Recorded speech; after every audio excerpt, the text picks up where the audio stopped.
Okay, I don't have to be as loud because there's not as much traffic.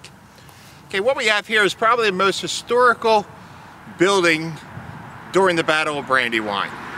What is behind me is the Birmingham Meeting House. This is a Quaker meeting house. I think it was built around 1760, somewhere in that time frame. This building, as you look at it today, has three windows. Okay, during the construction, before the structure you see here was basically, I think they had a log structure that they built about right behind me. In about 1760, they needed a little bit more space during, their warship got a little larger, the area became more populated. So they built this structure behind me, but what you're looking at today isn't exactly what was here during the Battle of Brandywine. You take those two windows on the left-hand side, and you take the door and the window on the right-hand side off, that's what the Birmingham Meeting House would have looked like. Now, what's so historical about this building behind me? Well, this building was used many ways.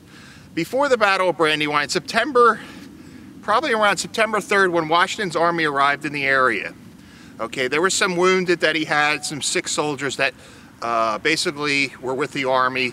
They were sent here before the battle. On September 3rd, they were taken care of in this building, along with many other houses. There wasn't really any type of medical care back then, so basically what structures were here were used to house the troops and to, basically make them feel better.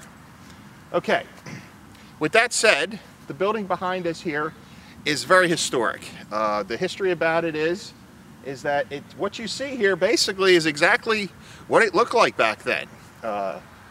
The walls here, I'm going to go into a little bit. Walls were built around a meeting house, Quaker meeting house, because Quakers didn't believe in headstones.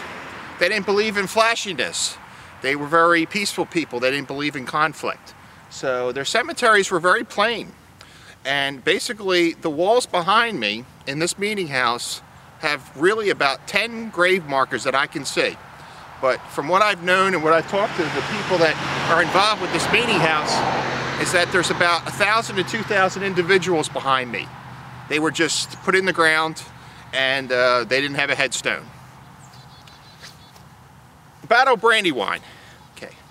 Down on Street Road in Birmingham, where we just were, on Thornberry Farm, where the Continentals, this was the other line. Now, what I showed you on the tree line, that was a line General Sullivan just formed a little farther to the north than he should have. He should have been basically in this area. Now, a lot of, I don't think it was Pennsylvanians here. Anthony Wayne wasn't here. I think there were Virginia Continentals that were in this general area. Okay, now they formed right at this meeting house right here, right from where you're behind me. And then they formed to the west for about probably a quarter mile. Now, if you think about it, you got one line at Street Road, and you got another line about a quarter of the mile back here at the meeting house. Now that leaves a significant gap in the middle.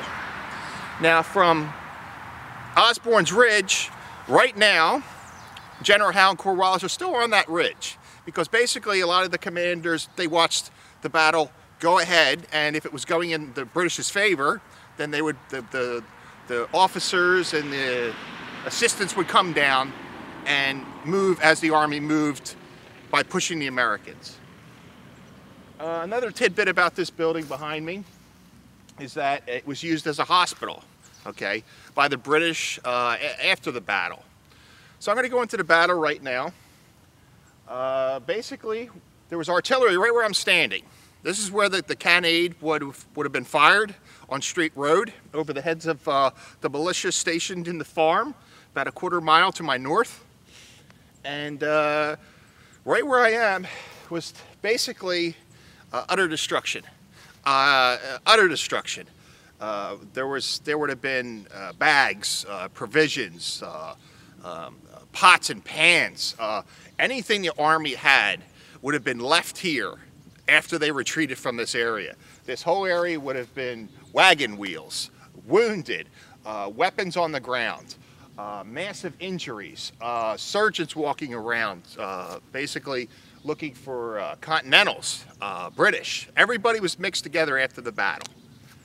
The Birmingham Meeting House was definitely used as a hospital by the British afterwards. But the biggest problem about that was see those doors? There are a bunch of double doors. Now, we're not looking at the doors on the right because they weren't here during 1777. We're looking at the doors to the left, I'm sorry, and the doors also around the corner and on the side of the building. Now, they were ripped off, literally, torn off so they can actually bring the wounded British at that time, because the British pushed the Americans out of this area, and the British were left on the field victorious in this area. Now, the Americans didn't go down without a fight. I'm going to show you some of the defensive lines that were used by the Virginia Continentals here, because they just didn't leave this area without a fight. They really put up a nice defense here.